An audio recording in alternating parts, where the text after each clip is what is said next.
family, Trojan family, what's up, man? USCJ here. It's the top of the morning. I hope everybody is getting ready to get up, get out, and make some things happen this morning. Listen, we got to talk about why USC is the dark horse to win the Big Ten. We'll talk about these new Big Ten rankings that just came out. Preseason rankings for the Big Ten just came out yesterday. I have some numbers I want to show you, some actual analytic numbers that suggest that USC will be playing Ohio State, as well as USC is the dark horse.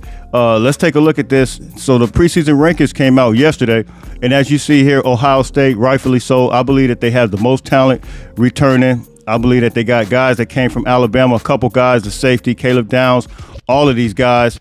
A lot of production returning. Will Howard transferred from Kansas State, rightfully so. Ohio State should be at that number one spot.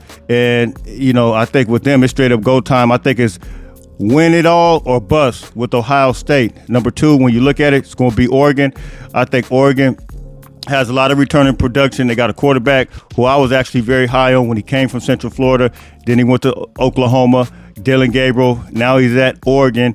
They got some production returning as well, loaded up in the transfer portal as well. So Oregon, rightfully so, they have that second tier talent to be at that number two spot. So I think they're right where they need to be. Now, the jury's still out on this number three team, Penn State. I'm not that impressed with them. I think they lost against Ole Miss, if I'm not mistaken, in the bowl game.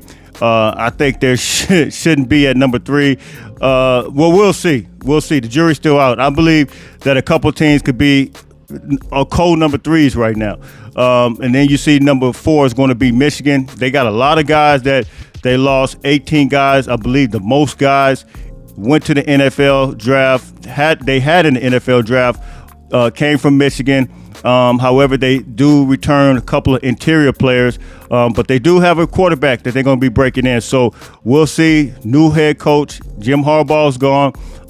They have a new head coach. So we'll see how that chemistry comes together. We'll see how they gel together and see exactly what they are on the field. Now, here's where I really have the problem is Iowa. Iowa being at number 5 right now. I think number 5 for them. I wasn't impressed with Iowa last year. You guys know that Iowa, if you guys could remember, they played against Tennessee in a bowl game and got absolutely blown out, 35-0. You see it here in the Cheez-It Citrus Bowl. And, you know, you got to come with some type of offense, especially you got teams like Oregon, USC, Washington, these teams, UCLA, all of us coming to the Big Ten. You got to possess something. So Iowa, I think they're going to be in for a rude awakening. But for them to be at number 4, I'm absolutely not feeling that.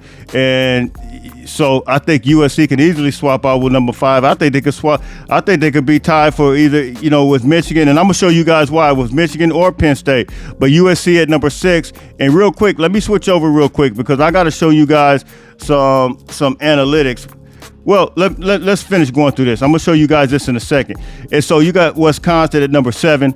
Number 7, I think that they're probably right where they need to be. Wisconsin, they played against LSU, very strong in the bowl game. They're going to be breaking in a new quarterback, I believe, Tyler Van Dyke, coming from Miami. So, you know, they have a good coach, good solid coach. He was good at Cincinnati. Of course, you guys know they got Alex Grinch there now. They got C.J. Williams, former USC wide receiver out of Mater Dei. Of course, they got Tackett Curtis that went over there. So Wisconsin, they're probably right where they need to be. Now, Nebraska at number 8, they're probably right where they need to be, but we'll see what happens. I like their coach.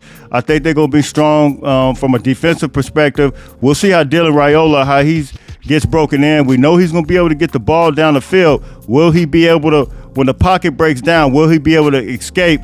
I tend to think that it might be some issues there from a mobility standpoint. So we'll see what Dylan Raiola is able to do, but he will be able to push the ball down the field, no doubt about it. You just got to give him some time to push it down there.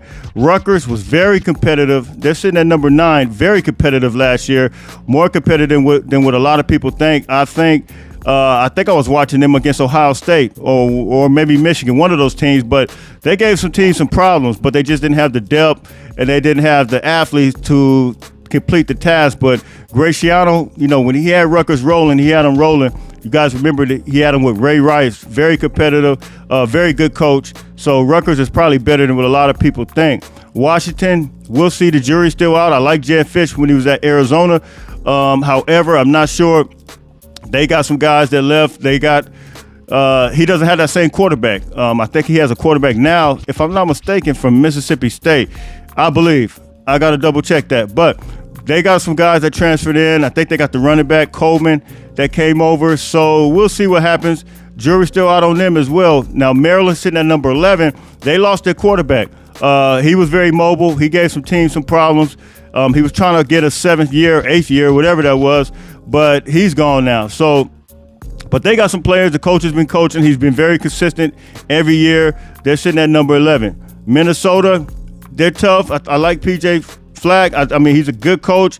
He's good at when he was at Central Michigan or Western Michigan, wherever that was. But he is a good coach, but they just don't have the depth, but they don't have they're still going to have some tough-nosed interior player on both sides of the ball. But the athletes to just go all the way, no, they're sitting at number 12, I think, rightfully so. Number 13, Illinois. He's been having this team play very, very tough. But Illinois, I think they're right where they need to be. Of course, number 14 is going to be Northwestern. They lost their head coach. So we'll see what happens with them. UCLA, number 15. This is an unknown. I know that they have a decent quarterback coming. They have some athletes around there. They got a couple of guys, of course, on the defensive line. He's put some good coaches around him, Deshaun Foster. So we'll see what happens with them. They're kind of the unknown right now.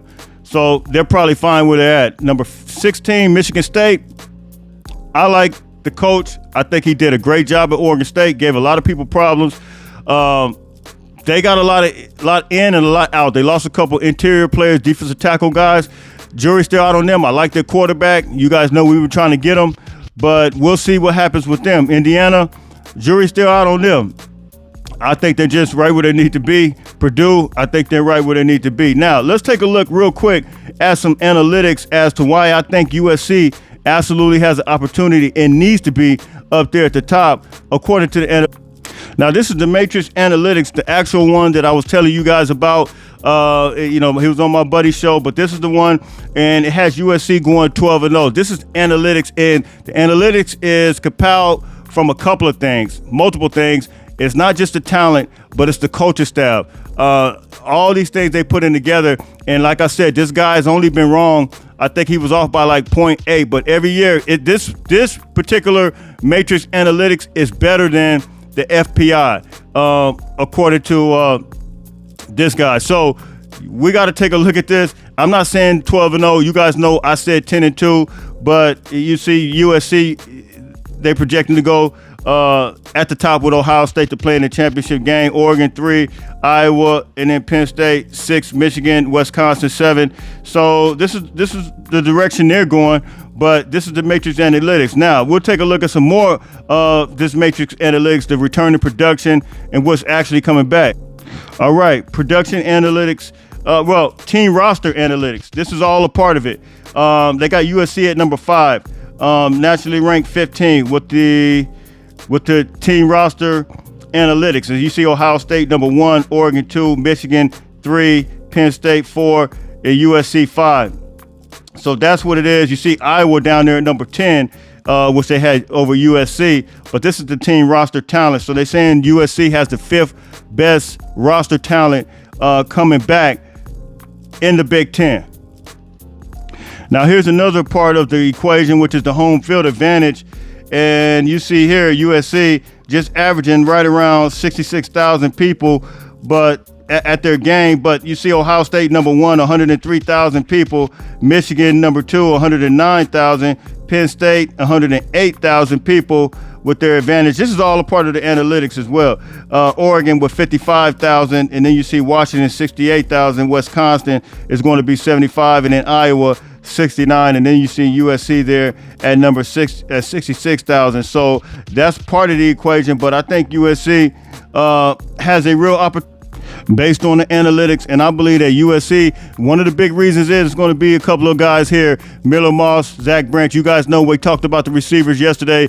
I think Miller Moss has the guys, the guns, that all he has to do is stand in the pocket, gunsling it, and it's going to be straight up go time. I think USC is the dark horse of the Big Ten, and a lot of people are going to be surprised with what USC is able to put out on the field. Man, you guys drop those comments. You guys hit me. Let me know. Big Ten Media Day is coming up. You guys guys know I'm gonna have some information, some coverage coming out of that. So look, I'm out of here. Until later on, everybody stay blessed. Fight on, fight on, fight on.